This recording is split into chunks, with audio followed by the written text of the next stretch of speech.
T20 world cup తో స్వదేశానికి చేరుకున్న టీమిండియా వీరులకు ఘన స్వాగతం పలికారు అభిమానులు.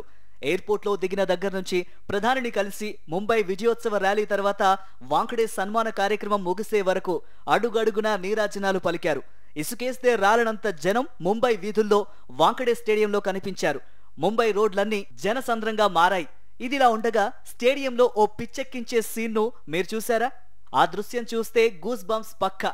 ఆ వీడియో ఇప్పుడు సోషల్ మీడియానే షేక్ చేస్తూ ట్రెండింగ్ లో ఉంది. టీ20 ప్రపంచ కప్ గెలిచిన టీమిండియా ఆటగాళ్లకు వాంఖడే స్టేడియంలో సన్మాన కార్యక్రమం ఏర్పాటు చేసింది బీసీసీఐ. విజయోత్సవ ర్యాలీ ముగిసిన తర్వాత స్టేడియానికి చేరుకున్న ఆటగాళ్లు వరల్డ్ కప్ తో గ్రౌండ్ మొత్తం తిరుగుతూ అభిమానులకు ప్రపంచ కప్ తో అభివాదం చేస్తున్నారు. ఈ క్రమంలో విరాట్ కోహ్లీతో పాటుగా మిగిలిన ఆటగాళ్లు మా తుజే సలాం, వందే మాతరం సాంగ్ పాడుతూ ప్రేక్షకులను గొంతు కలపాలని సూచించారు.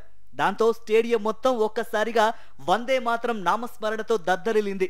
ఈ సీన్ చూస్తే గూస్ బంప్స్ గ్యారంటీ, అందులో ఎలాంటి సందేహం లేదు. ఇక ఈ వీడియో ప్రస్తుతం నెట్టింట వైరల్ గా మారి ట్రెండింగ్ లో దూసుకెళ్తోంది. ఇదిలా ఉండగా ఆటగాళ్లను ఘనంగా సన్మానించింది బీసీసీఐ. ఈ సందర్భంగా కోహ్లీ ఇచ్చిన స్పీచ్ అభిమానులను ఆకట్టుకుంది.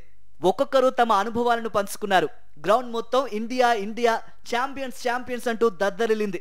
ఈ వీడియోను బీసీసీఐ తన ట్విట్టర్ అకౌంట్ లో పంచుకుంది.